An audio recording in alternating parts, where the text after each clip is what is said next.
Assalamualaikum warahmatullahi wabarakatuh.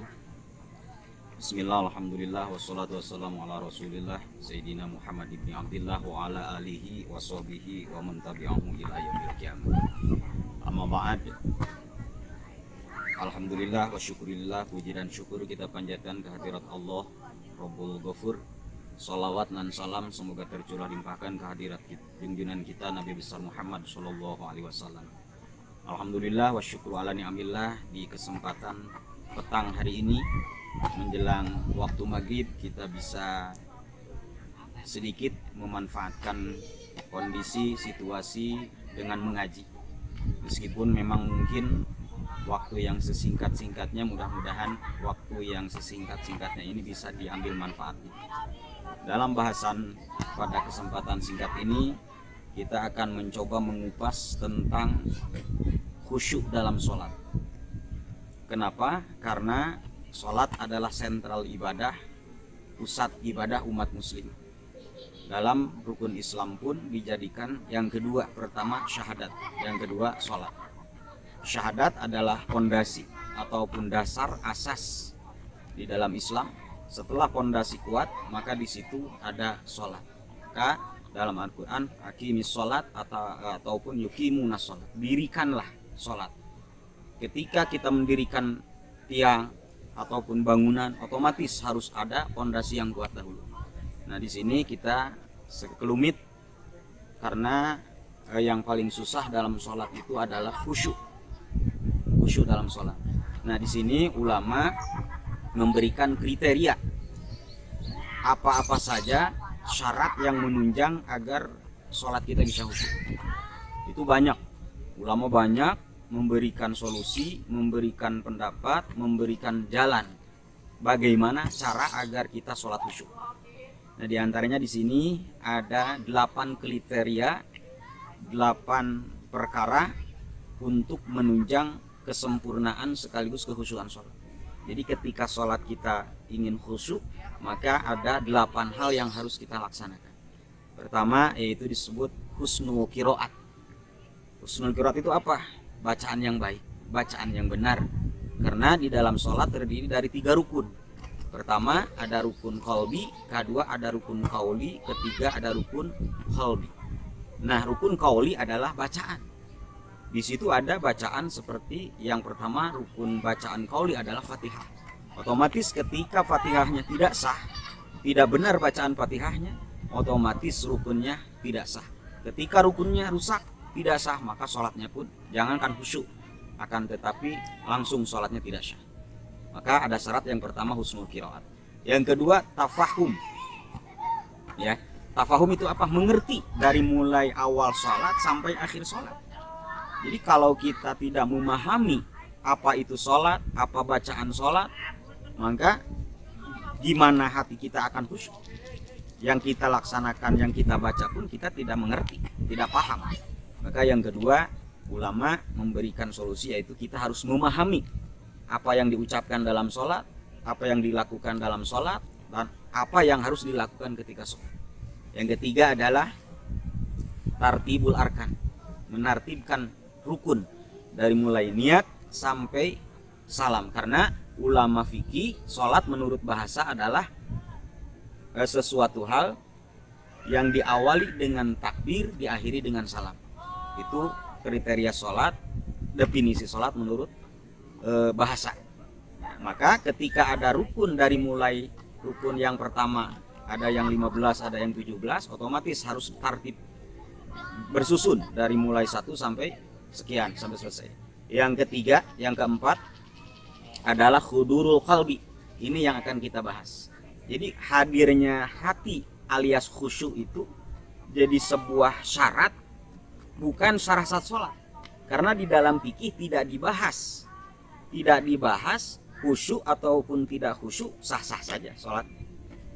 Nah, maka di dalam sholat itu memiliki ilmu yang harus dilakukan, yang harus kita kuasai. Keilmuan untuk menunjang kehusuan tersebut ada 3. Pertama ilmu tauhid, yaitu untuk memperkuat dasar tauhid, akidah ataupun sebagai pondasi tadi. Yang kedua ilmu fikih, untuk merapihkan, mempercantik dohiriyah takbir yang benar, sujud yang benar, ruku yang benar, itu yang mengatur ilmu fikih. Makanya ada tadi tartibul arkan, itu harus rapi. Nah, kemudian yang ketiga, ilmu yang harus kita ketahui, kita miliki untuk menunjang kekhusyuan sholat ini adalah ilmu tasawuf. Karena ilmu tasawuf adalah ilmu yang bergerak untuk mengolah qalbu kita, hati kita. Maka di sini kalau kita tidak belajar ilmu tasawuf, gimana akan bisa menata hati sampai bisa hadir hati kita ketika sholat? Nah, ini yang harus kita perhatikan. Jadi khusyuk dalam sholat di dalam fikih hanya disebutkan sunat hukumnya, tapi di dalam ilmu tasawuf maka naik apa jadi syarat liqobuli sholat. Jadi ketika kita ingin sholat kita yang sudah sah menurut fikih tadi, tapi ingin menjadi sholat yang diterima, maka ada syarat. Di antara syaratnya itu adalah hudurul qalbi, harus hadir hati ketika sholat. Nah, disinilah yang akan kita bahas agak panjang, karena mungkin kalau dibahas 8 kriteria tadi tidak akan cukup waktunya. Ini kita lebih kepada hudurul sholat ya. Kembali, hudurul qalbi itu adalah hadirnya hati ketika sholat. Jadi kalau kita secara garis besar, sholat itu ada 2 bagian, ada sholat syariat, ada sholat hakikat. Jadi kalau kita ingin sholat sempurna dan sholat kita masuk ke dalam kategori khusyuk, maka sholatnya harus 2. Pertama sholat syariat, kedua sholat hakikat. Nah, maka bahasa ulama jelas, kullu syariatin bila hakikatin atilah. Setiap syariat tanpa dibarengi dengan hakikat itu hampa. Kita sholat benar menurut fikih secara syariat, tapi tidak memiliki sholat secara hakikat. Artinya qalbu kita kemana-mana, itu atilah, disebutnya hampa. Hampa itu ibarat peribahasa al-hayat bila hubin kasama bila nujum. Hidup tanpa cinta bagi langit tak berbintang. Hampa rasanya. Itu urusan orang-orang PUTW, pemuda unggul tahan wanita padahal jomblo. Ya, intinya seperti itu. Jadi maksudnya apa? Ini digambarkan oleh Rasul. Ulama mengemas bahwa hudurus sholat itu adalah ruhus sholat. Jadi ibaratnya begini, kalau kita belajar ataupun melaksanakan sholat hanya dengan syariat, ilmu fikih, maka sholat kita itu ibarat satu jasad kita. Nah, apa ruh dalam sholat? Ruh dalam sholat adalah khusyuk, hudurul qalbi tadi. Jadi ketika sholatnya hebat, menurut fikihnya luar biasa, terus kemudian ada yang disebut dengan hudurul qalbi, hadir hati atau yang disebut dengan khusyuk, maka sholat kita sempurna menurut syariat dan hakikat. Nah, kenapa? Karena hudurul qalbi, khusyuk itu adalah ruhus sholat, nyawanya sholat. Nah, ini maka ulama di sini memberikan kriteria gimana sih tanda-tandanya sholat khusyuk. Nah, ini Rasulullah SAW telah memberikan pengertian, pemahaman sedikit tentang khusyuk di sini, bahwa beliau pernah melihat seorang lelaki sholat, kemudian yang sholat itu bermain-main dengan jenggotnya. Jadi salah satu sahabat, salah satu seseorang yang sholat, tapi dilihat oleh Rasul sholatnya itu memainkan jenggot ketika sholat itu. Nah, kata Rasul, oh berarti ini orang tidak khusyuk dalam sholat. Kenapa? Karena bahasa beliau, lau khasya'a qalbuhu la khasya'at jawarihuhu. Ketika qalbunya khusyuk, fokus, konsentrasi, maka seluruh anggota tubuhnya pun akan ikut khusyuk. Itu kuncinya. Jadi kalau kita ingin tahu sholat kita sejauh mana khusyuk dan tidak, kita lihat saja.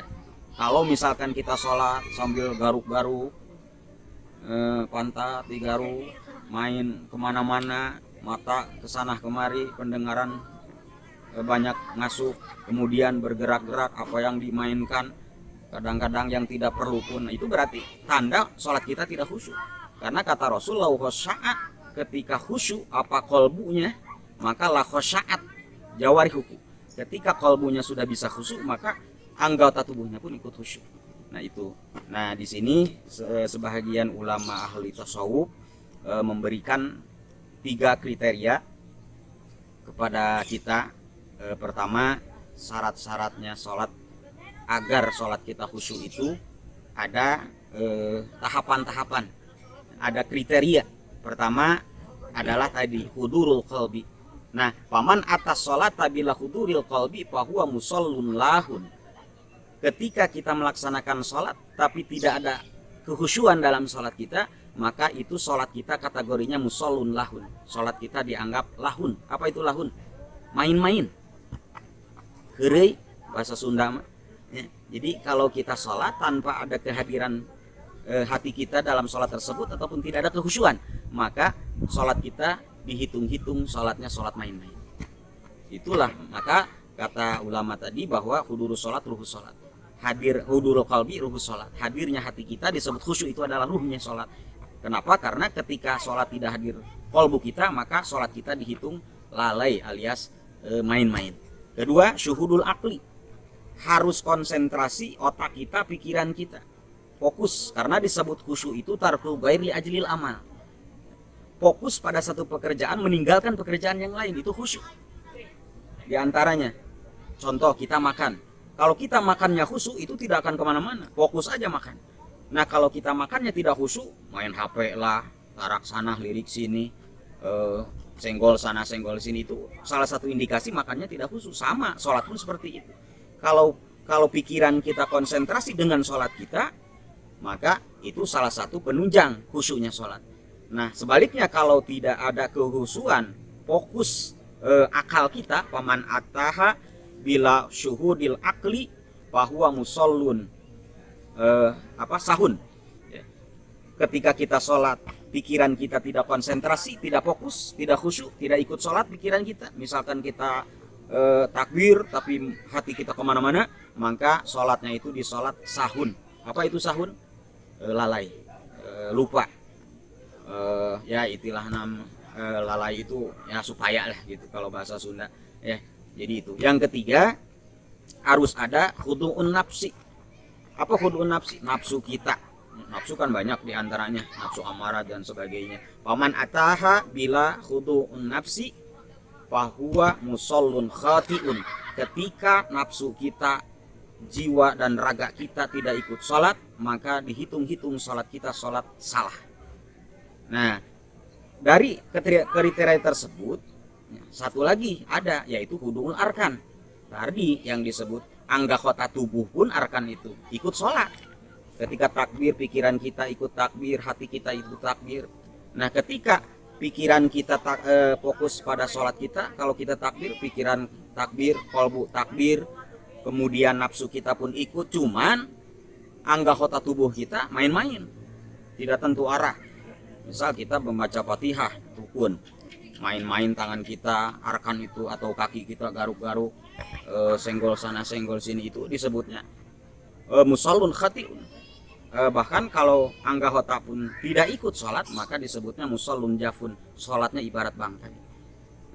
Kenapa? Karena yang tadi, kembalikan ke bahasan awal, hudurul qalbi, kemudian syuhudul akli, kemudian khudu'un nafsi dan khudu'ul arkani, itu merupakan salah satu kunci agar kita bisa sholat. Itu diantaranya. Maka simpulan dari bahasan kita singkat ini, kesimpulannya bagaimana tandanya khusyuk kita dalam sholat, bagaimana kita memposisikan apa sholat kita sudah khusyuk apa tidak. Lihat dari kata-katanya. Sholat terdiri dari 3 huruf. Pertama sod, kedua lam, ketiga ta. Ketika sholat kita sudah khusyuk dan sholat yang khusyuk akan diterima oleh Allah, maka natijahnya, buahnya ada 3. Pertama sod. Apa sod itu? Sidqul lisani wal i'tiqadi. Akan benar perkataannya, akan benar tekadnya.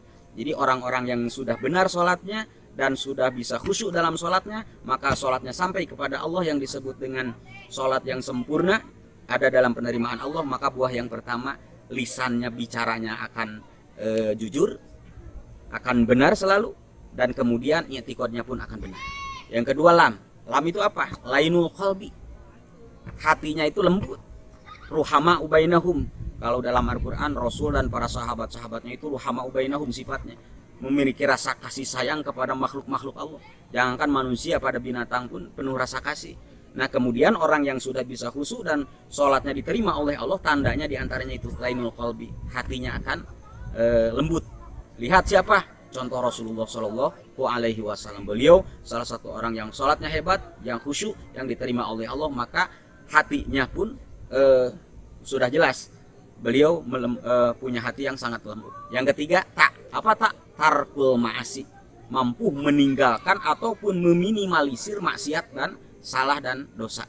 Jadi simpulnya itu ya, kalau kita gimana cara mengetahui sholat kita sudah khusyuk apa tidak, diterima apa tidak, gampangnya apa, lihat dari asal kata sholat tadi, shod lam ta. Kalau kita sholat terus jalan, kita menjalankan terus sholat kita, baik yang wajib ataupun yang sunnah, tapi omongan kita masih suka bohong ataupun itikad kita masih berlawanan arah dengan agama, terus kemudian hati kita keras, dan yang ketiga masih suka maksiat dan doraka, itu tanda-tandanya sholat kita masih banyak masalah. Jangankan khusyuk, sholatnya pun mungkin masih ada yang belum benar. Itu kesimpulannya. Maka mudah-mudahan pengetahuan singkat ini bermanfaat, karena kalau kita ngobrol urusan khusus sholat itu luar biasa. Bahkan kalau dibahas mungkin tidak akan cukup 1-2 jam. Ini adalah bahasan singkat, mudah-mudahan bermanfaat. Amin ya Allah ya Rabbal Alamin. Assalamualaikum warahmatullahi wabarakatuh.